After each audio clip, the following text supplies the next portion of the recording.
Right. Yeah, as you said, you're correct. That there are root words that, yes, as you're saying, the Panini approach or Panini structure, that kha, ga, and some words you are finding them in the dictionaries like Monier-Williams, and some words like vidya, in this case we and we, you might be able to find it, but dya you may be able to find it, but it might mean something different. yes, that's right. Yes.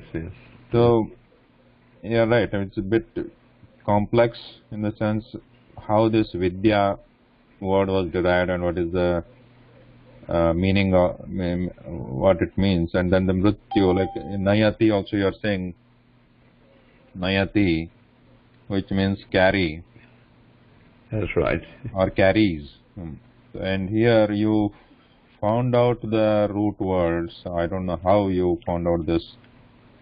How did you find out? There's a book, my friend, I went to his place and I had a look at it. I think it's called Pushpa Dikshita, Yeah. Dhatu Pata. And that book has it there that the root word for that is that different ni is the murna and ni na. But that's it. But he said to me, he's learning as well. He said you have to clean that up and actually modify that word before you come to this. And that tools we don't have, you see, to do that. That knowledge we do. When I say tools, we don't have that knowledge to do that, because here you have a different na here, isn't it? You have a dantana, and the other one was a murdana. Yeah. By the way, Pushpa Dikshit, she is a very famous and popular grammarian and teacher. Oh, right. Okay. She is very famous. In fact, many of us and including Swarup Mahodaya, and we are all students. Right. Yeah. She has written many books, and she runs a Gurukula or a school in India. Oh, I didn't know that. Thanks for telling me. Thanks.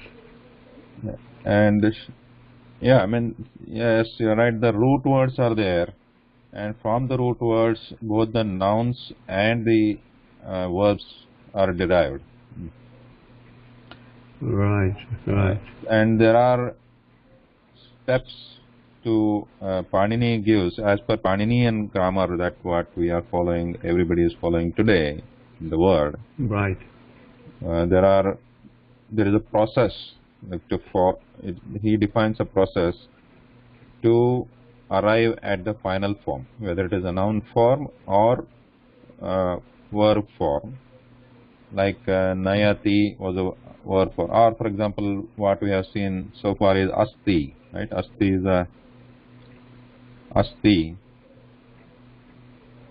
is a verb, final form. This is a final form which can be used to come from us. Us is the root word. So come from us to asti this is a present tense. To come to this form, so he defines a process for that, the different steps. So that is a grammar aspect. So yeah, that's very interesting, Sanjeev ji. It makes Sanskrit much more enjoyable to learn, isn't it? Because you see how things are built up, like you build a house or something like that. Will we be doing that in the class later on, you think? Yes, I mean, yes, as and when the words come across, and if they are simple enough, I will keep on talking about that. I think some of them were there, like in the previous class. Like for example, when you take chamasaha. Yes. So class. Chamasaha. Oh, yes. Most of the words, 99% of the words in the Sanskrit language, they have come from some root words. And it's very interesting, as you said, and it becomes really enjoyable. And myself personally, I really enjoy it, and it's very important for me to know how the words originate. And it becomes, and each root, it takes different forms and in different different ways how it can be used, it becomes very enjoyable and interesting to know. Like here, for example, this chamasaha is coming from the root word cham. Cham is the root word which means actually to eat. To eat. Right. So this in the noun form, it becomes chamasaha, the instrument which is used to eat. And as a practice, it is being used for the spoon. Yeah. But literally, if you take it, it means anything which can be used to eat. Okay, anything. Okay. And the same thing using cham, and then we can form the verb called chamati. Chamati means eating, eats, or is eating. And that. Okay. Thanks. So today's. Thank you. By the way, the one dictionary you mentioned, for others also it may be beneficial. The Monier-Williams is a very huge dictionary. It's great. And Monier-Williams was a Sanskrit scholar, I think in the 19th or 18th century. He came to India and he studied the Sanskrit language, and he wrote this huge and very good and useful dictionary, Sanskrit English. So if you can get it, I think it's available on archive.org also. You can download it, you can use it. It's not perfect. It's not perfect dictionary because of various reasons of Monier-Williams, his own background, of his history. Okay. However, it's good. It's very good dictionary. You can look up many words in it, and it gives a lot of other derivations also and all that. So it's a very detailed one. And there is another dictionary you would like to try. It's from somebody called APTE, Apte. Apte dictionary, Sanskrit English, and English Sanskrit is also there from Apte.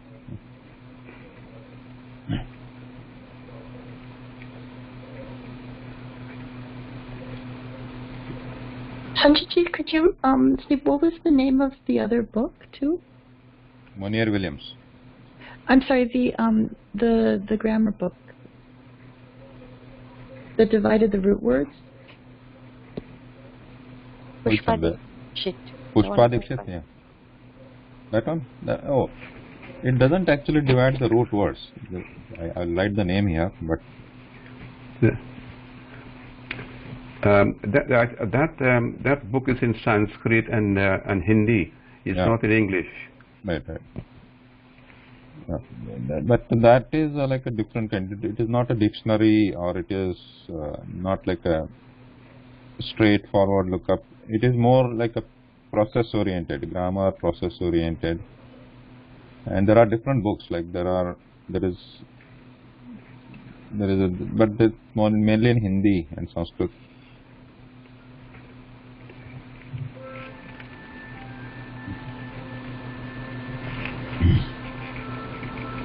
Thank you. Here,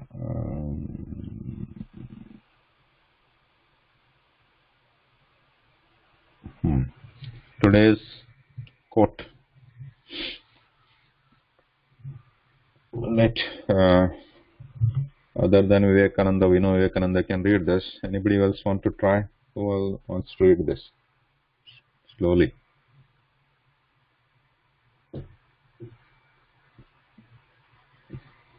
Jessica?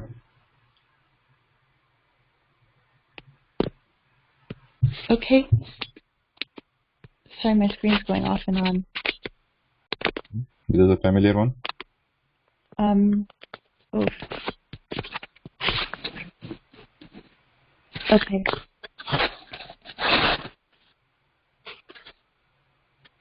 My screen keeps flashing. There we go. Okay. Vidyam cha vidyam cha yasta dve do payam saha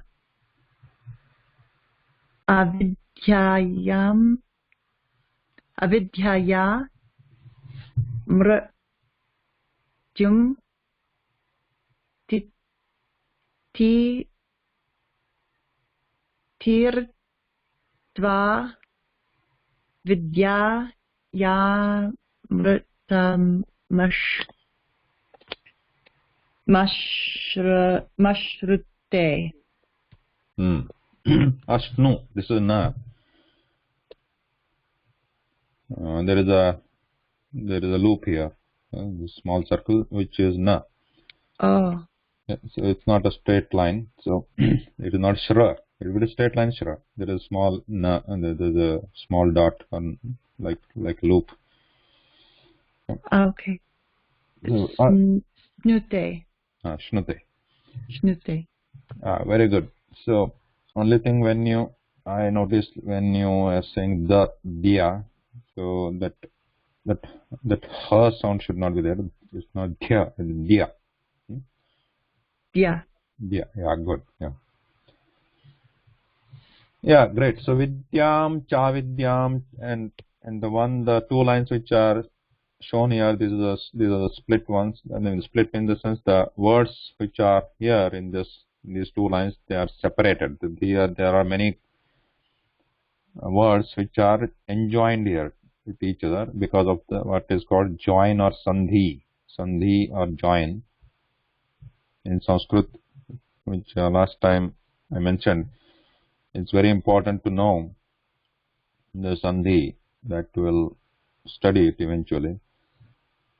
This is very important because unless we know sandhis, how the words are enjoined, it is difficult to make out the meaning. First, you have to know the different words, separate them from a sentence, within a sentence, how they are enjoined, and then understand.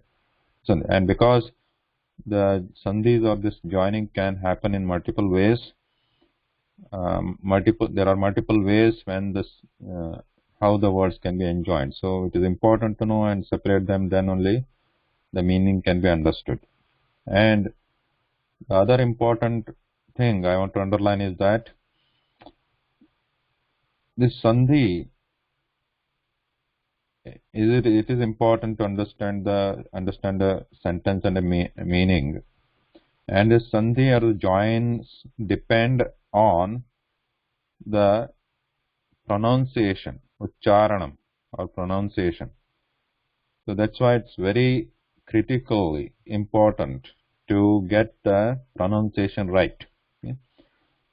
So that's why we are practicing this so many times, and I'm emphasizing that pronunciation. So do not add that or do not put that the place of the tongue in the correct position. So understand those positions. Try to practice the pronunciations correctly. Otherwise, the words will be incorrect and the meanings will be incorrect. And because the joints depend on this pronunciation, then it will be very difficult to understand the joints unless we get the pronunciation correct. Okay, so the words here, yeah, you can read this second part also. And this, by the way, this shloka or verse is picked up from an Upanishad called Isha Upanishad.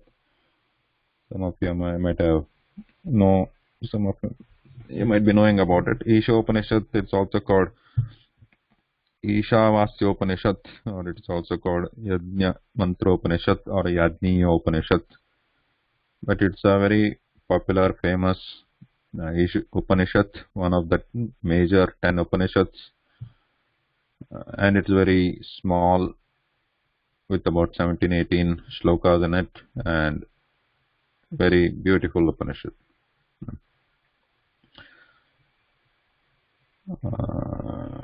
Yeah. Now the second part. Yaha vidyam cha ya vidyam cha tad tad abhayam saha deva. Saha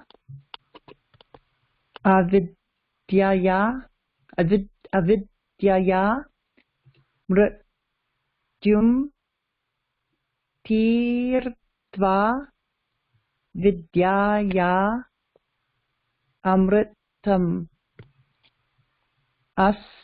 asnute. Great. So what he's basically saying is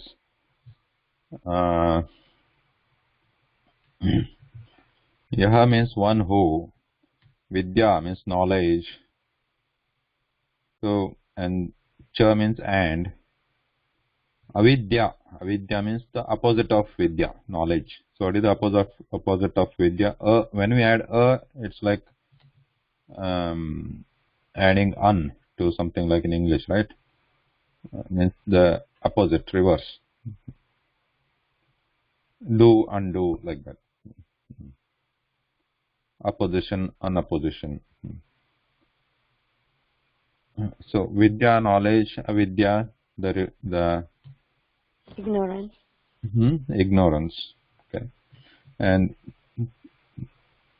Chatad means that one who knows knowledge and the opposite of knowledge. Ubhayam means both. Veda knows. Saha is understood. Why? Because there is Yaha, one who. Saha means we know that person. Avidyaya, from the thing that is not knowledge. Mrityum means the mortality. Tirtva, crossed, having crossed. Vidyaya, with the help of knowledge. Amrutam, immortality. Ashnute, obtains. One who knows knowledge and not knowledge. Avidya means the opposite or not knowledge. One which is not knowledge. One who knows both. What he can do is what he can attain. Ashnute means what he obtains is avidya, from the thing what is not a knowledge.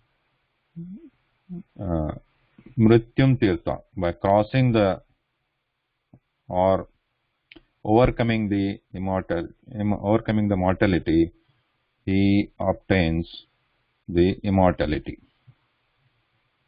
Does it make sense?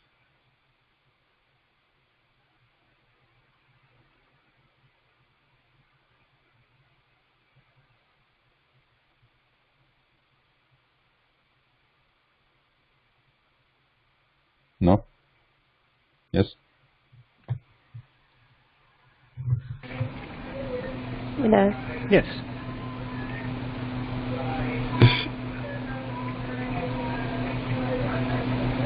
Vidyaya amrutam ashnute. This is a very popular like a phrase many organizations, schools use, like just Vidyaya amrutam ashnute, like the by knowledge one obtains the immortality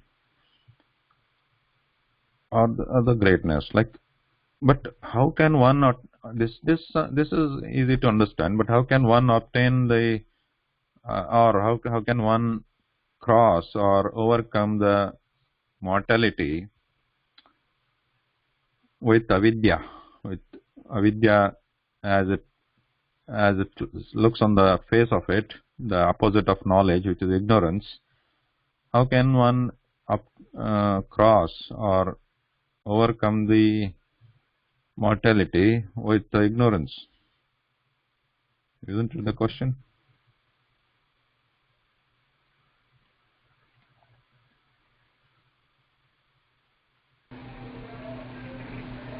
Yes, that's a very important question, as a matter of fact, because if you're Vidya, so where do you get the knowledge from? And I think I read a book many years ago. I think it was the Ashtavakra Gita. Mm. And I believe the same thing was posed there as to how you get this knowledge. Mm. And I think this is a very, very important slope from the, I think it's Isha Upanishad, is it? Yeah, I think that's right. Yeah, so I'm not sure. Mm. And I think the same thing was asked again by, I think, is it Nakachita when he went to see Yamraj? When he was there for 3 days? Nachiketa. Huh? Yeah. Right. So what did you say? Like ignorance from where the knowledge comes? That's right. So if you're ignorant person, okay, you know your ignorance, but how do you transcend that to go to Vidya concerning God, the yoga with Brahma? How you cross and go across so that you gain immortality? Yeah. Like good. There are many interpretations and commentaries on this, but generally, yeah, that is a good thing. Like you transcend from ignorance to knowledge. Yes. Then avidya also means, which is here, vidya means the right knowledge. Like one of the interpretations I'm saying. Vidya means not just general like knowledge, but the right knowledge, the correct knowledge of the facts, or the Brahman, or the facts, we can call it the right, correct knowledge. And avidya means the incorrect knowledge, or the illusional knowledge. Yeah. So, to understand something completely, we need both the things, like completely. If you know that there is something about some, for example, let's say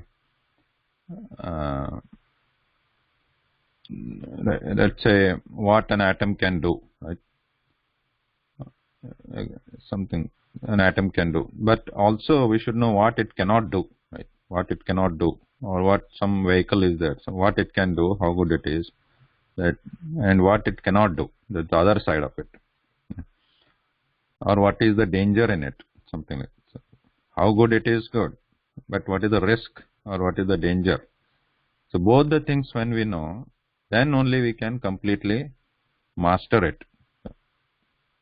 The thing.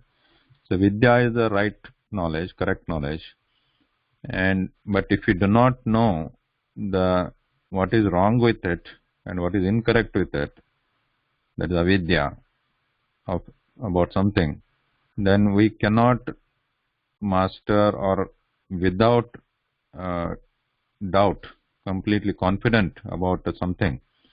We'll be just, it is good. If you know only the good things about something, or positive things about something, then that's only one part of the story. But what are the negative parts? What are the other parts, other side of the coin? If you don't know that part will be always risky, and then we'll be always in doubt, thinking that it might be okay, it might not be okay. So to remove all the doubts, we should know both the sides. What is the right thing, what is not the right thing? Then we can be completely confident, completely understand the thing. Then the whole thing can be enjoyed. Sanjeevji, is there a difference between avidyang and avidyaya? Yeah, they are the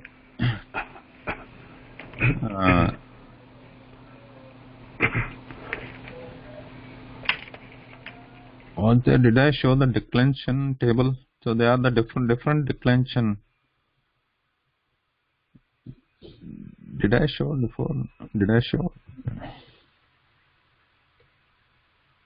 the table with the nouns, the 8?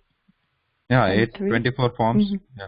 Yeah. So this vidya is a feminine word, Srilingam. So it has its own table. So Vidya is Vidyam. Vidyam is the second vibhakti, second case, and Vidyaya or Avidyaya is the third case. So Thank you. So that will be by avidyaya by yes right or with. By or with. So Vidyaya means with or by the knowledge. Yes. And Vidyam means one who knows the knowledge here. Yes, yes. It's very interesting because you see this part of the sloka we have here is of individuals who are God-orientated people. Because today you see, for example, Christianity, we have so many people, and it was given the same thing. It says, don't be part of the world because I am no part of the world. So he said, having sustenance and covering, be contented with your means of life. Now, how many Christians know that? They know all that. They know what is right, what is wrong. And yet what they do? They choose the materialistic part of life, as we did last week in the Bhagavad Gita chapter 2, I think it was 4 or 6 or something like that. Yeah. You see? Yeah. So I think that's what it is, concerning the individual. Thank you, Adam. Right.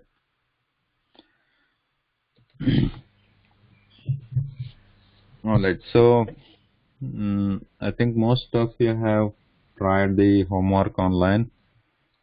So if you have some, like Monica, please try it and please go ahead and try. If there's no harm in trying, what happens? Like if you submit, what happens? There's no harm in trying. Just submit it, and you can know. At least you can know what could be, what went wrong and what is not wrong. Just pause. Now here, I am nowhere at the level of everyone else right now, as I mentioned to you. So I'm not. no, it doesn't matter. It doesn't matter. Everyone else, let them be wherever they want. But just try it. Doesn't matter. Just submit. Nobody else will be able to see what you have done. Don't worry. So just for yourself. Yeah. Actually, I submitted the homework, but I can see now that I'm using a mobile phone, and I can see now that I only had, I think, 3 columns to complete, and I thought that seemed a bit odd, but anyway, I did it, but I can see now that there are 6 columns to complete. Yeah, sorry. I think I should have mentioned that. Like, if it is a mobile phone, you need to scroll. Yeah, I didn't realize that, but anyway, I'll know next time. Actually, Mitra asked me on the WhatsApp, so I told to scroll it. Okay.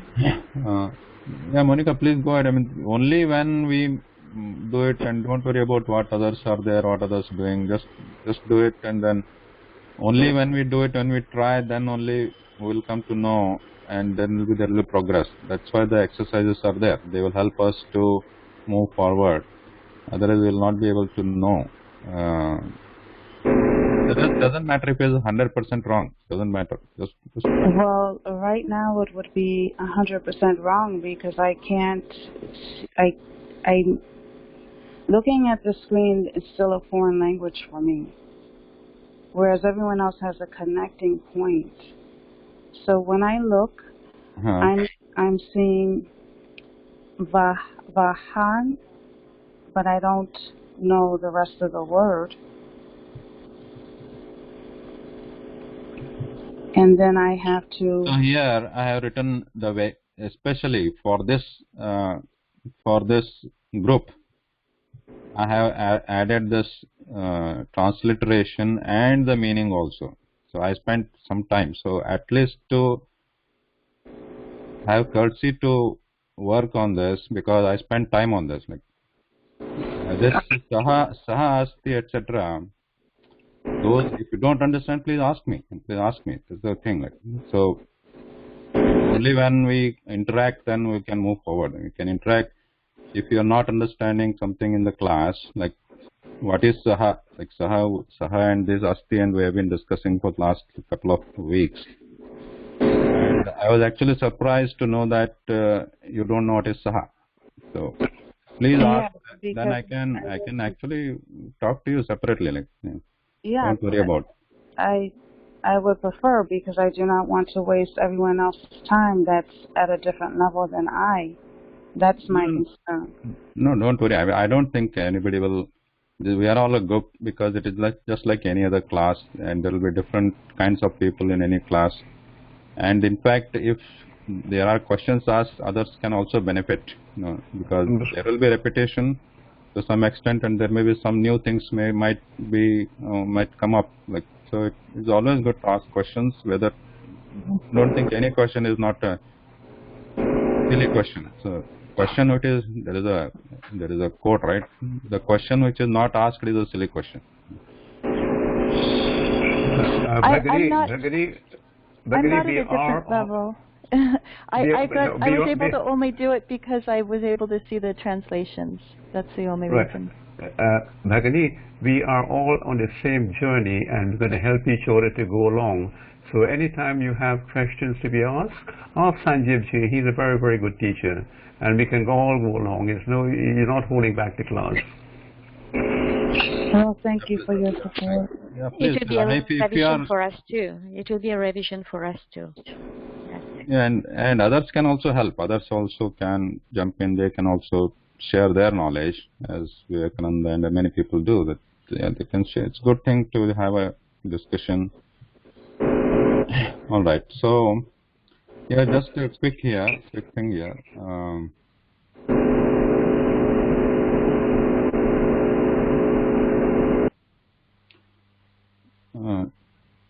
So I think I should have written small, like small verbiage here, like what to do with this, because I saw that some of the responses, like Saha Asti, Saha Nasti, Asti Nasti. So some of you have tried, for example, Vahanam.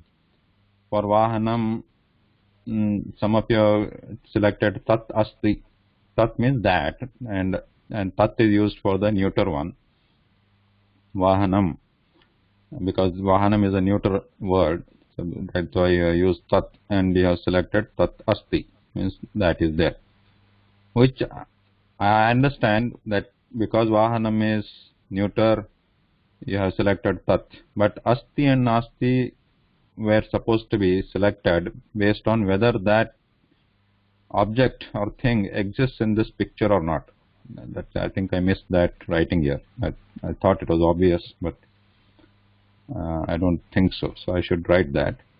So if that thing what is available in this row, the question, if that thing is object is seen in this picture, then you select Asti. Depending on its gender, you use Saha, Sa or Tat. Or if it is not found or not seen in this picture, you select Nasti. Nasti means not there. So that's why this Asti, Nasti have been provided here.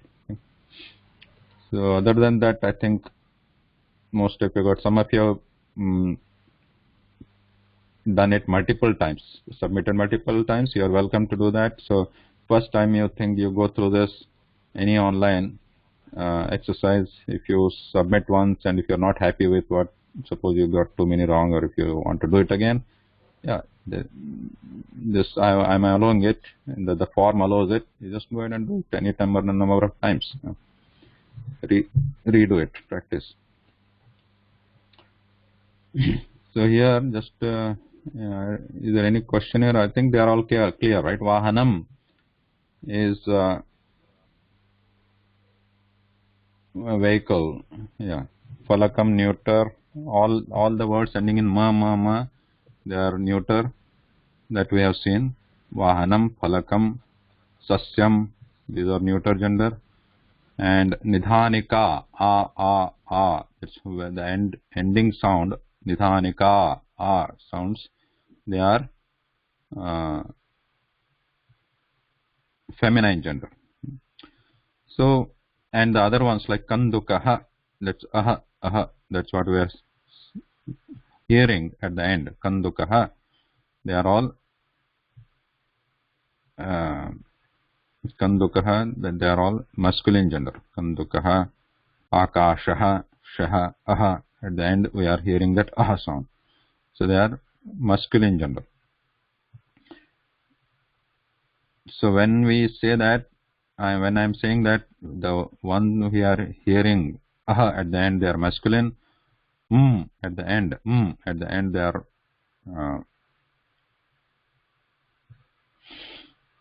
neuter, and at the end they are feminine. That is only for the set of the words we are learning at present. That is not the universal truth in Sanskrit language. Not for every word those sounds are heard, and based on that the gender is decided. This is just for the set of the words or the type of the words we are currently learning. This is the pattern. That one where we hear at the end, they are masculine. At the end, they are feminine, and at the end, they are neuter. Okay? So keep that in mind. So don't just think that, get confused that all the words in the Sanskrit language will be following the same pattern.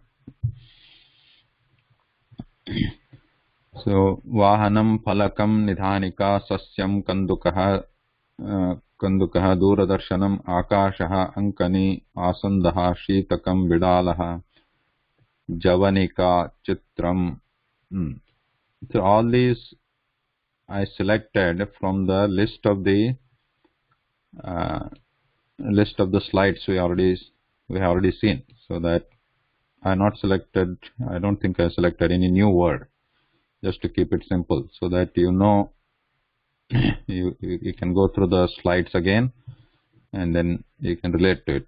So vahanam.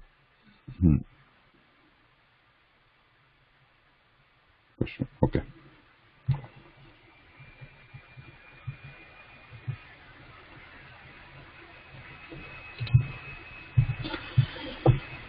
Okay, coming back to this, the next part is greetings, suprabhatam. So I just wanted to put some of the words for greetings we use in front of you, so that you can also start using it if you want to, and also you can know the gender of these words. So these words have also genders, the greeting words like suprabhatam. What is the gender here? Because it is ending in ma. What is the gender? Napusakalingam. Napusakalingam or neuter here. And Shubharatrihi. That's Pullinga. So here we have seen the words ending in aha, like Ramaha, Balakaha, Parvataha, which are masculine or Pullinga, and like Petika, these are Strilinga or feminine. And we have seen the words which are in E, long E, like Nadi, which are in these are also Strilinga. And obviously the ma ending in ma, which is in neuter, Napunsakalinga. But now these words which are ending in short E, and there is visarga obviously after that, visarga. So short E,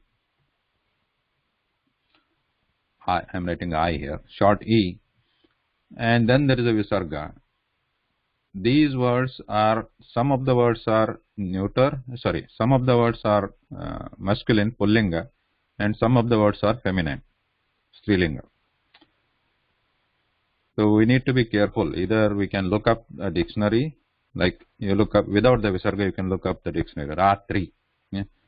Look up the dictionary, Ratri, and then you will find the gender there. You can find the gender. So in this case, Ratri is a Strilinga word. Is a feminine word. So Shubharatrihi, feminine. Shubhadinam. Shubharatri. So what is Rat? I think I not written the meaning here. So Suprabhatam is good morning. Okay. Good morning, because Prabhatam is morning. Prabhatam. Suprabhatam is good morning. And Shubharatrihi. Ratrihi is night. So you can use it for Shubharatrihi is good night. Shubha means good. Su and Shubha, these are used to indicate something good. Good. Like Su is good. Shubha is good. So Suprabhatam is the word used for good morning. Shubharatrihi, good night. And Shubhadinam. Dinam is day here. Dinam. Dinam is a neuter word, Napunskalingam. Shubhadinam, good day. Dhanyavadaha. Dhanyavada is expressing gratitude actually here. Dhanya is gratitude. Vada is saying. Vada means saying. Or, so Dhanyavada means thank you. The word means thank you. Gratitude. Thank you. Namaskara. Namaskara is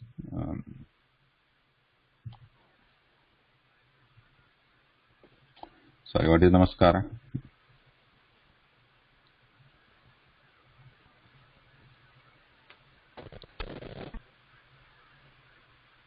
Can someone help me? What is Namaskara? When we greet each other, right? When we greet each other. Greeting. Greeting to each other, Yeah. It means that you're greeting the divine presence in someone else. Yeah. Those are like deeper meanings or deeper interpretations rather than the meaning. Simple, the literal, technical or literal meaning of this is Namaha means bowing down. So Namaskara means the act. So this is how these words are made up. Kara means the act. So the act of bowing is Namaskara. Namaha means bowing down.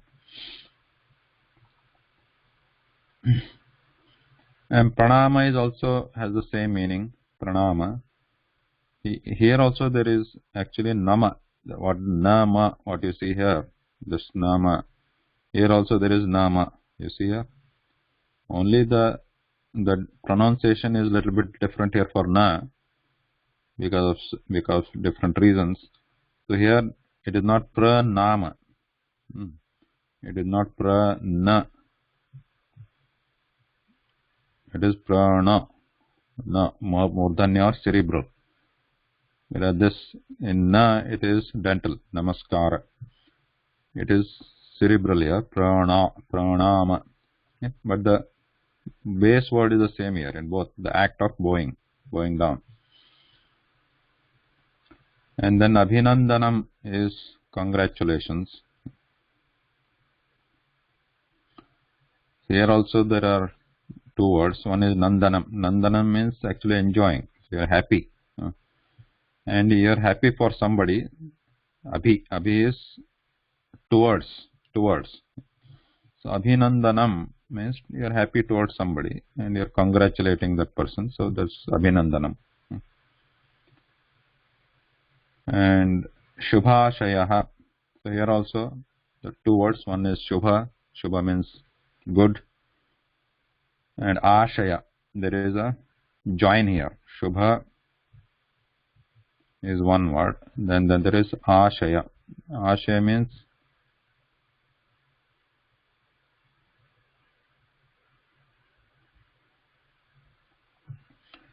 Ashaya. Ashaya means wish.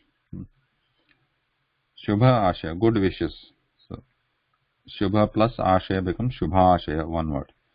Shubha Ashaya means good wishes or greetings. Just greetings or good wishes.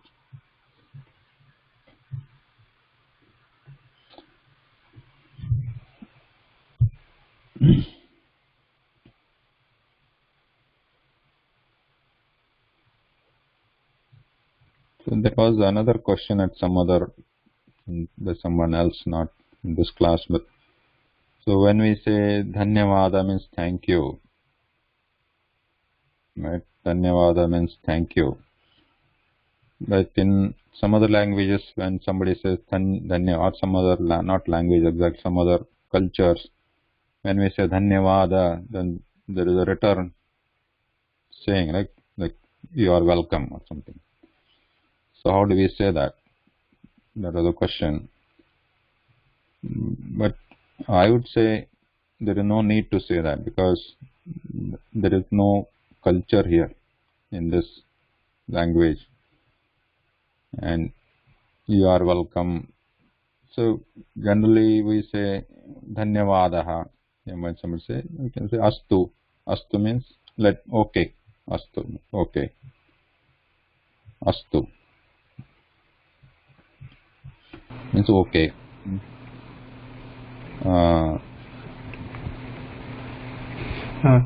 Can I ask a question here, Sanjeev ji? Su means good. So if you have do, will that be evil? Huh? If you have do, like Duryodhan, will that be evil? A evil person? Because you have su prabhatam here. That be good. Mm-hmm. Yeah, do is a bad thing. Yeah. Thanks. Actually, the dur or dus. There are two words, dur or dus. Dur or dus, which is used for evil or bad. Yeah. Like here, for example, Shubha Dinam is there. Shubha Dinam, good day. You can use Dur Dinam, bad day.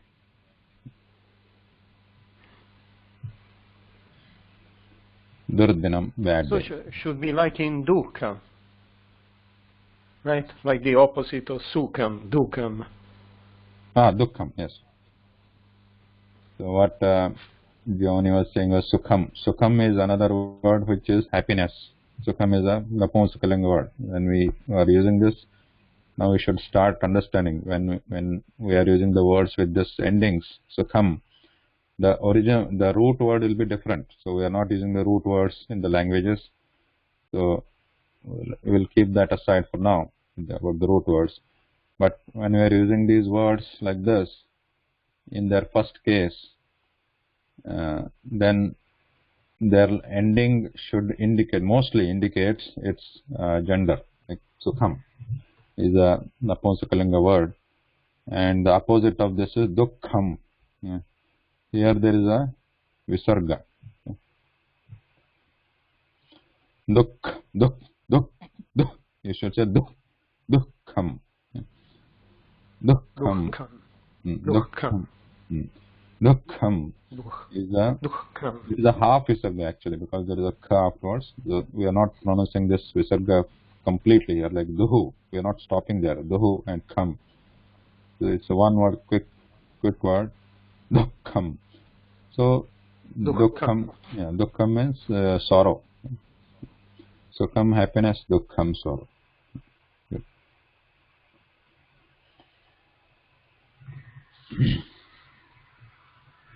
And by the way, that when I was talking about dhanyavadaha and you are welcome, so there's no practice like that here. But just for your knowledge, when I say, if you want to know what is the word for welcome, I think if you already know it, welcome, it is swagatam.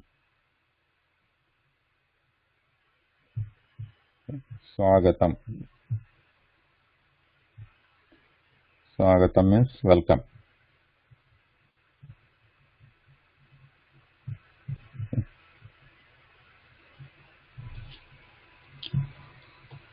Just a general, not connected with dhanyavada, etc. Just if you want to welcome somebody, you can say swagatam.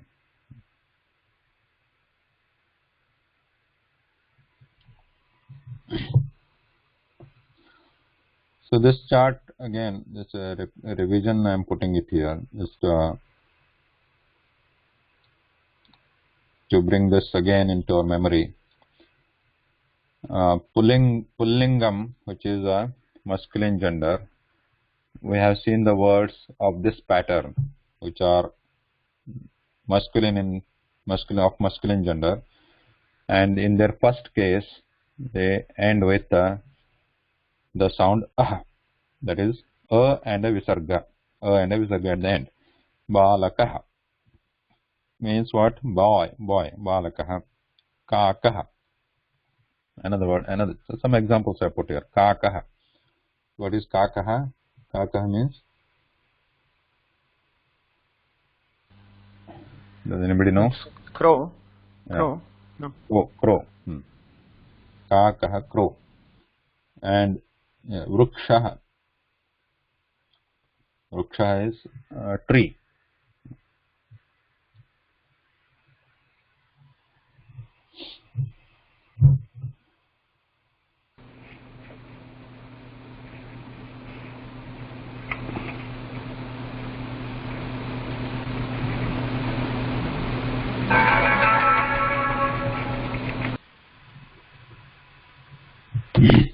So all these have their if you look up this, maybe that you could take this as an exercise. Look up these in the dictionary. These are simple words, but these have interesting origins, like what they actually mean. So generally, balaka means boy, kaka is crow, vruksha is tree, balika is it is a strilinga or feminine form of balaka, right? Like girl, balika. And nadi is river. Vidya knowledge. Vidya is knowledge. That is, these are feminine examples which end in a, e, and again a. And then napusakalinga, neuter words. Phalam, jalam, gruham. This ma. And these are the words, examples of the words which are ending in m.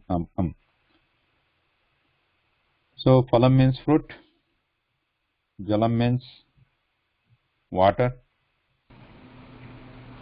gruham means house or home or house. So these are the general, I mean, the meanings of those words. But why they are called fruit? Phalam. Why the fruit in Sanskritam is called phalam, or water is called jalam, house is called graham. Look up the dictionary. You find it very interesting actually. So, do you know why in English it is called fruit? Fruit is called fruit.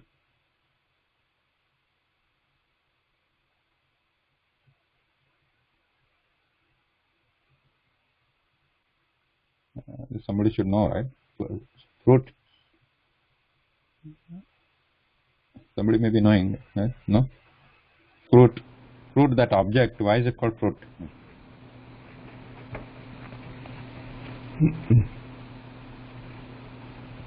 Or why in English it is called water? Water is called water.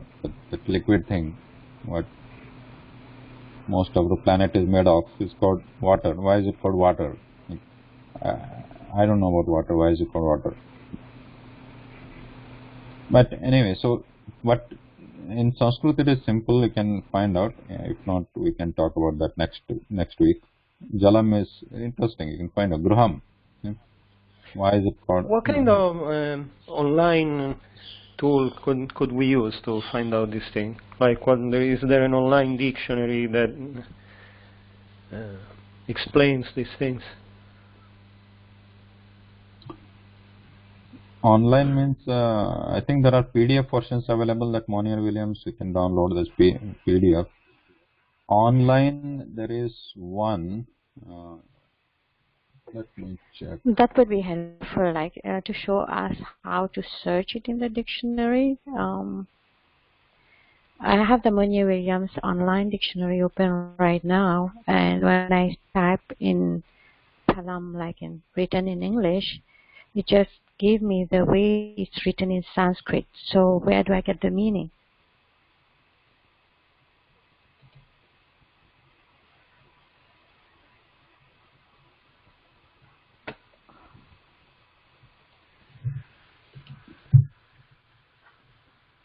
Sorry.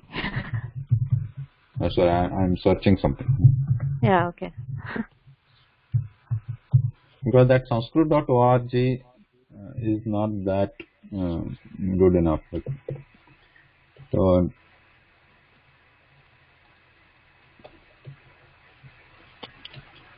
maybe we can try this. So we can try it in Devanagari. So what does it say? Jala.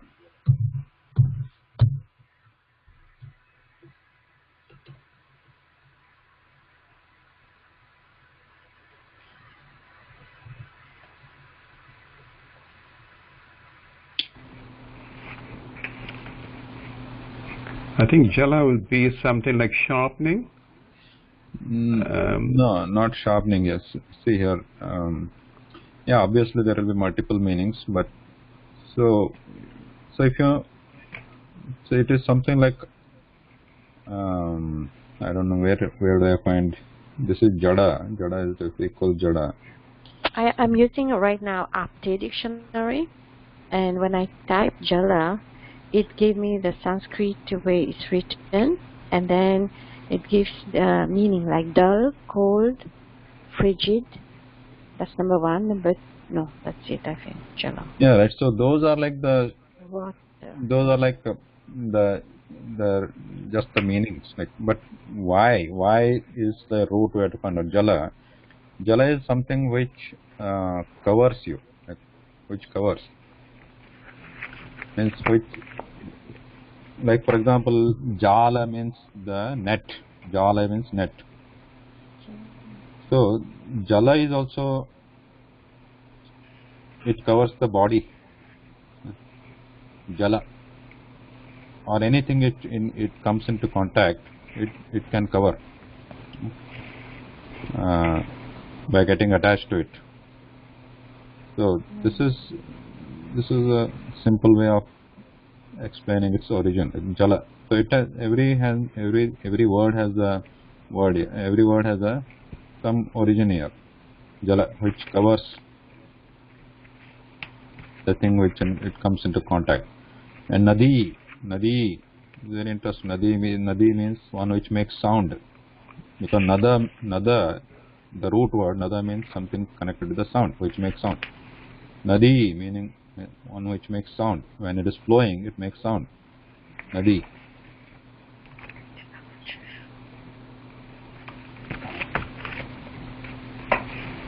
So each one has some origin. And Ruksha has, which is cover, which gives cover, like which gives a shade. When we go under a tree, it's like it gives us a cover or a shade.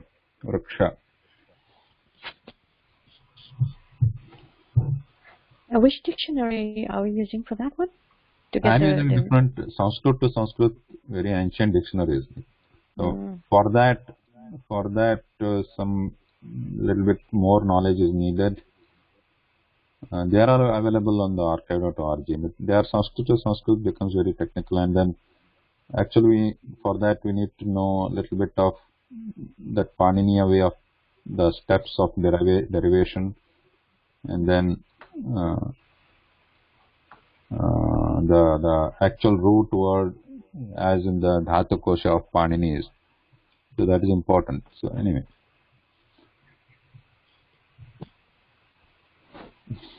And just for FYI, Balaka is boy. The origin of Balaka is Bala. Bala means strength. So Balaka is one who grows with the strength, one who keep on getting the strength, because Balaka is a boy. It's the age of growth, age of getting the strength. So he gets the strength day by day. That's why Balaka from Bala. Bala is strength.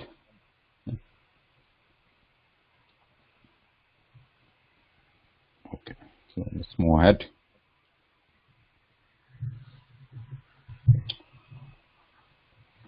Pronouns that we studied so far. Pullingam is Saha, which we use for if with the words to to indicate or to point at the words or the objects whose words are masculine in nature. So again, to repeat that, I'm repeating that in the genders in Sanskrit language are associated with the words, not with the objects which are represented by the words. So for example, a table has no gender in real life, right? It's a non-living object. But the word used for the table, like we use utpithika, that's a feminine word. So the word and the gender belongs to the word, not to the object itself. So here pullingam words, pronouns are like saha. So when we say saha balakaha or saha kandakaha, saha agnihi, so here we are pointing to the different objects whose words are represented or whose words belong to that pullingam gender or masculine gender. Saha balakaha. Balakaha word is masculine. That object which is represented by balaka may be of different gender actually in real life. And similarly, eshaha we used for the same, like to point at the object which is represented by a masculine word, and that object has to be near in a relatively speaking. How near, how far, that is all left to the person who is talking about it. And kaha is a question, is that word is used for in the sense of questioning. Like kaha, who, again to ask about an object which is represented by a masculine word. Like kaha balakaha, who is that boy, or who is that who is that boy? Kaha balakaha, kaha parvataha, or which mountain. Parvata is mountain, which mountain. Then similarly in the strilingam or the feminine, we use this sa to point to a thing which is away, esha which is closer, and ka is again question mark. Ka petika, ka vaidya is a doctor, female doctor, ka vaidya, ka shikshika, teacher, shikshika is a teacher, ka shikshika. So similarly in the napunsaka or neuter, pronouns are tat, etat and kim. So tat is that, to point to an object which is away, and that should be neuter, and etat which is close by or nearby, and then kim is for asking question about a neuter word. So tat, so we'll just look at some of the words example here. So I have put together just from the slides we have studied so far. So these are just pulled these randomly.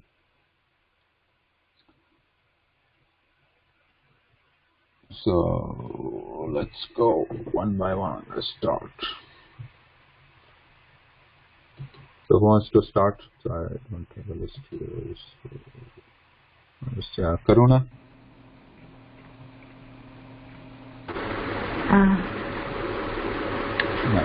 Saka, sa balika. Good. Saka, sa balika. Balika is girl. Next one, Karuna.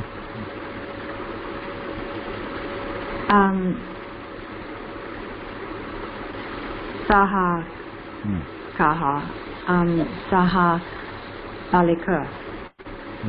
Saha kaha. Balikaha. Balikaha. Okay, good. Next one.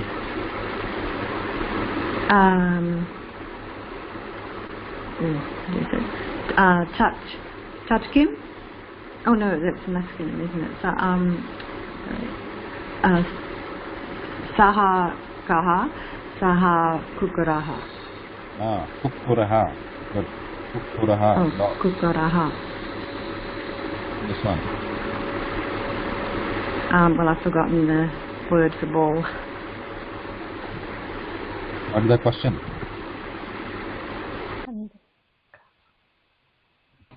Question. So if you do not know the gender of the object, you can generally use the neuter question. Generally. Okay. So To ask the question, you do not have to know the gender. If you do not know the gender of the object, just say tatkim or anything. The person who is answering should know. The person who is answering should know the gender. Yours is the question. Tatkim. The answer is. Anybody want to answer? Tat. Kandukaha.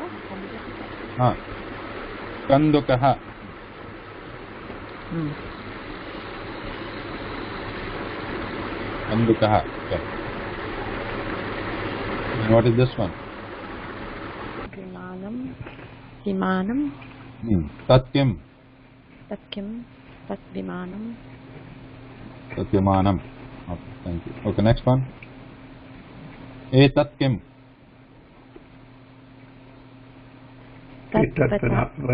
Vatayanam. Yeah. Vatayanam. Okay. Vatayanam. Yes. Eshaha kaha. Saha Suryaha. Saha Suryaha. Saha kaha. Saha Parvataha. Parvataha. Okay, thank you. Okay. Giovanni? Etat kim?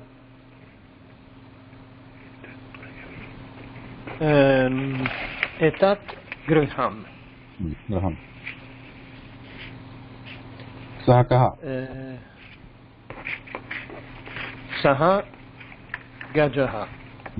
Gajaha. Elephant. Okay. Etat kim? This I don't remember. Vyan. Started with Vya. Vyan. Correct. Vyanjanam, maybe. Vejanam. Without an N. Vyajanam. Vejanam. So tat Vyajanam. Good. Okay. This one. Eshaha kaha. Saha Vidyaha. Vaidyaha. Vaidyaha. Good. Vaidyaha. Yeah. Thank you. Who is next? Shiv?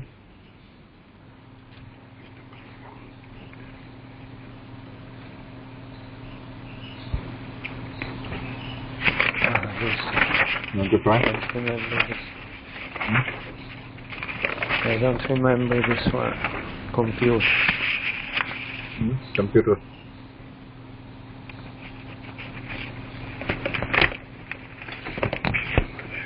I'm trying to find it in the. I'm cheating. I'm trying to find it on the. Yeah, you can find it. You can Google it, or it is also on our slides. Yes, this is where. Oh, Sanganakam, right? Yes. Sanganakam. So Tat Sanganakam. Yeah. Tat Sanganakam. Yes. All right, Shiva. Shiva is not there. Anybody else? I'm here. You're here? Okay, you're here. Yeah. This one? Sorry. I'm looking for the meaning as well for that. So, yeah, we all need to cheat a little bit. Yeah. I mean this. Kim. So this I have put here together so that it's a practice, and then when you start using them, then you become more and more familiar with these words, right? Because Darpanaha. Darpanaha. Eshaha Darpanaha. Mirror. Darpanaha. And generally what helps is like that when I associate the word with the picture, because I think human mind works better on the pictorial memory. So when you associate the picture with the word, then it stays longer in memory, I think better. rather than with the English word and then the Sanskrit word. So I'm just putting the pictures here. Yes. And this one. Tat kim, tat pustakam. Yeah. Tat pustakam. Correct. Tat pustakam. Etat kim. Tat kim, etat pushpam. Pushpam. Etat pushpam. Okay. Etat kim. Etat patram. Etat patram. Etat kim or Eshah kaha.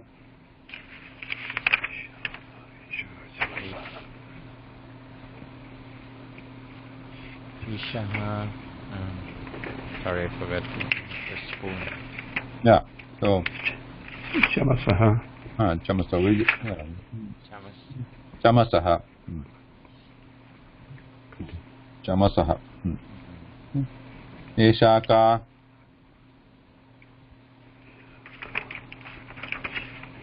Isha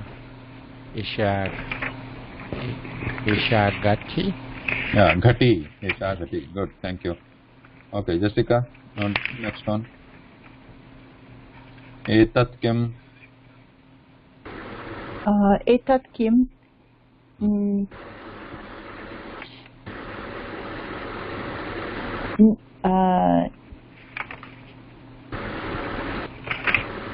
Sa nitya.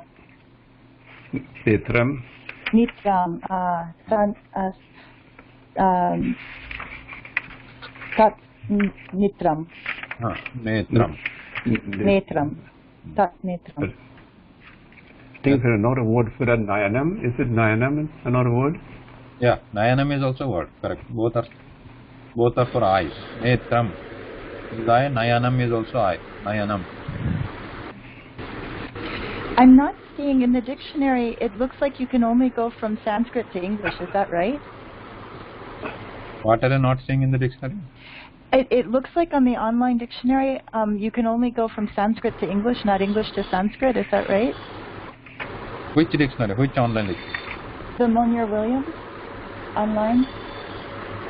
Oh, I think it is, yeah, I think I have not used it online. I think it is Sanskrit to English only. Yes, that's correct. Yeah. I think the Apti one is good. Apti one I typed like Jalam earlier, and then it gives you in Sanskrit how it's written in Sanskrit. But the other one, Apti. Okay.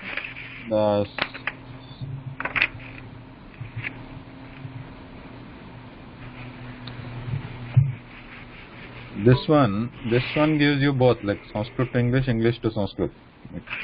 So if you want I here, then when I type I, as you see here on the side, you see the pop-up here list. You can select I. Then you see this Netra, okay. Or even there is a Lochana. It indicates. Yeah, this one too. This gives you both meanings. I often use this one. Spoken Sanskrit. Yeah, this is not that great, but it's good enough to just to have a general idea. Like Netra is like neuter. You see the gender also here. Lochana. Yeah, that doesn't say a lot about the word. Not a lot of information about the word. Right. Yeah. But it's good. Then you can also type reverse also. You can have it automatic or Sanskrit to English, English to Sanskrit. You can even type I think the transliteration also, I think, or the Devanagari also you can type here.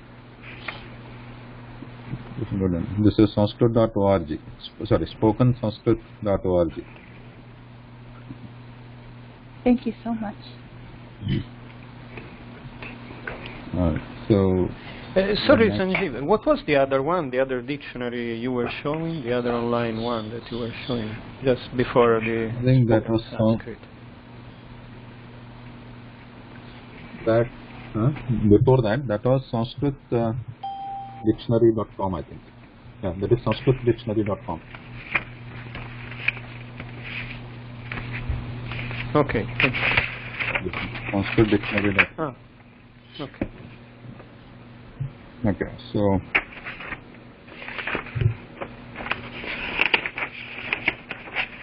all right, where are we with Jessica? Okay, so saha kaha, saha hastaha. Sahastaha, good. And etat kim?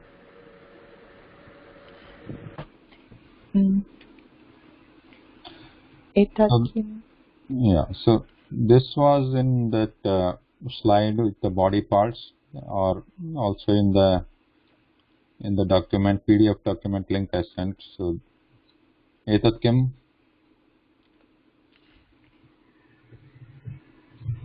Etat kim?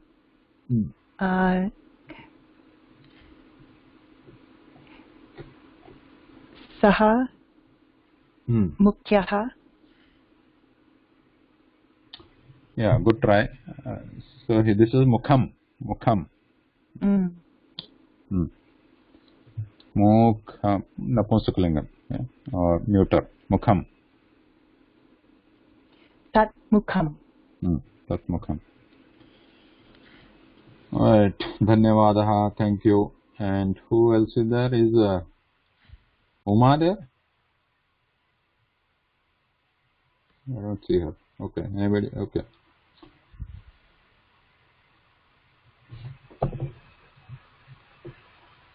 Veena?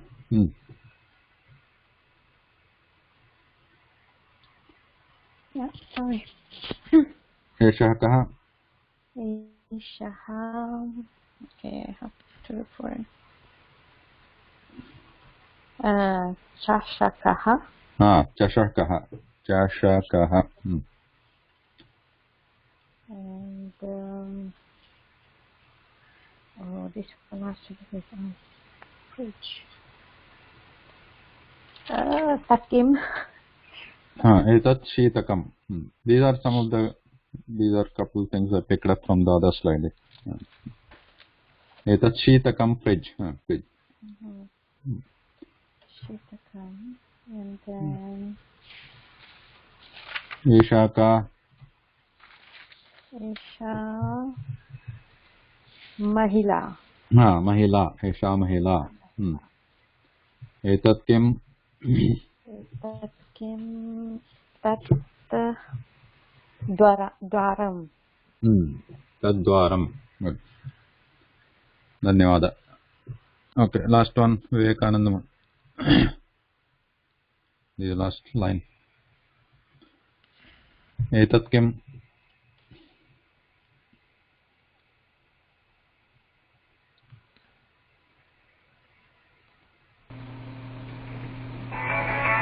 Sorry, I was muted. Etat palan. Etat kim? Eshaha taha. Esha shutaha. Shutaha. Esha ka. Esha kartari. I'm not sure where the pot is. I have no sure. Eshaha kaha. Sah kaha. I'm not sure what's the name for a pot. Pot. So you can call it ghataha. Gataha. So eshaha gataha. So ghataha is pot, and if we just want to say vessel, just for any vessel, that is patram. Okay. Patram. So if you want to call this vessel, you can call patram. Etat patram. Etat patram.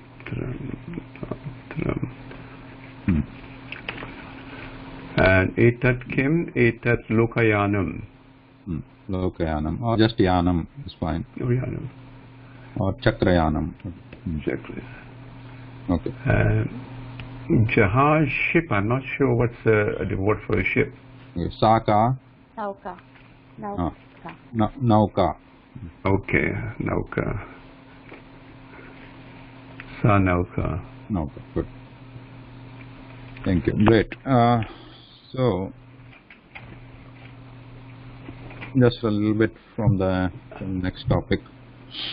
So, to ask the question, is this now?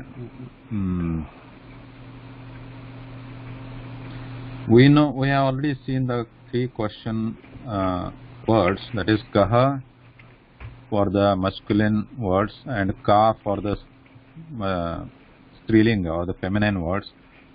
Kim is for the neuter words. These 3 question words we have seen, we have studied. In the sense, these are used for like who or which. Kaha balakaha, which boy or who is that boy. Ka vaidya, which doctor. And kim patram means which letter or which leaf, kim patram. Like that, who, which, in that sense this kaha, ka and kim, they are used. But now if you want to ask, is it, in that, is it type of question, is it a girl? Yeah. Is it a girl or is it a boy? So in that sense, we also use this kim. In that sense, the one used before in that kaha, ka, kim series was like who or what. Yeah. But even in case of is it, then we just use kim. This is a different usage of kim, and not here kaha and ka are not used, because this is like is it. So for is it, we use esha vruddha kim. So that is a question mark. Is esha vruddha kim means is it vruddha means old person here. Vruddha is the old, is the feminine word. Old woman. Esha, we already know esha. Esha means the one person who is close by, or the thing which is close by. Feminine word. Esha vruddha. If you say only esha vruddha, that means this is old woman. Okay? Esha vruddha. Vruddha is the old woman. Esha vruddha means this is old woman. But if you add kim, that becomes a question mark. Is it an old woman? Okay? Esha vruddha kim, that is the question. The answer will be, yeah, if you see if it's the old woman, you can say esha vruddha asti. Esha vruddha asti. But if you want to answer in negative, or if that person is not an old woman, then you can say esha vruddha na. Na means no. Okay. You can also say nasti. Nasti is also fine. Means not exist or not there. Esha vruddha nasti or esha vruddha na. Both are fine. Then you can say esha balika. You can further to explain what the actual thing is. You can.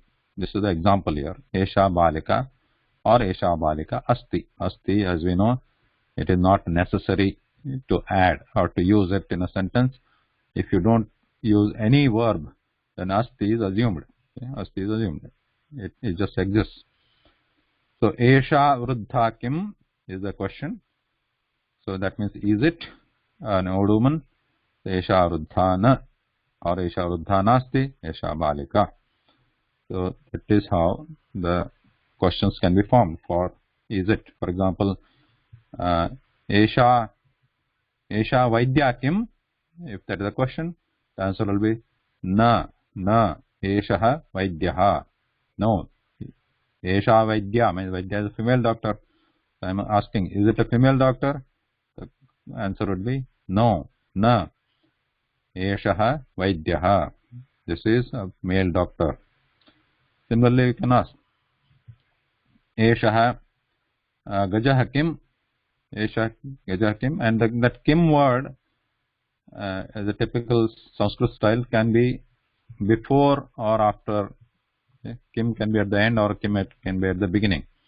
So we can ask kim esha vruddha. Kim esha vruddha. So kim can come before. Kim esha balika. So we can add before also. Kim. Kim esha balika?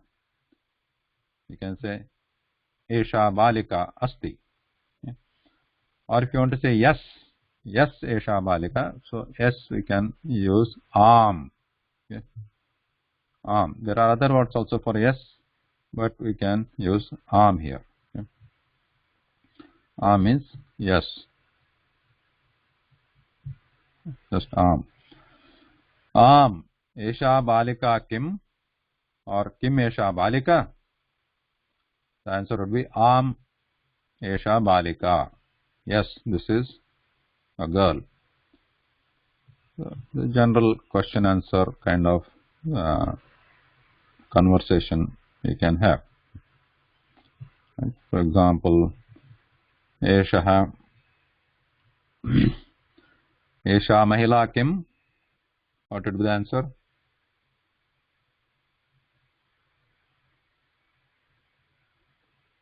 What would be the answer, Veena? Esha mahila kim?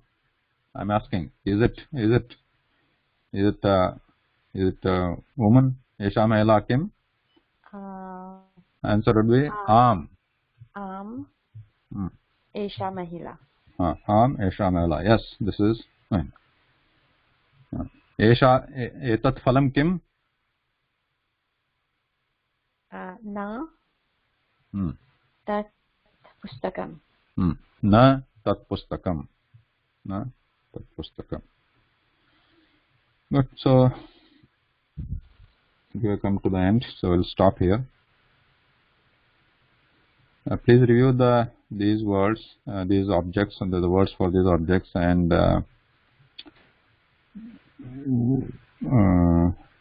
what we have studied. Saha, eshaha, sa, esha, tat, etat, kaha, ka, kim, asti, nasti, exists, doesn't exist, asti, nasti, is not there, and then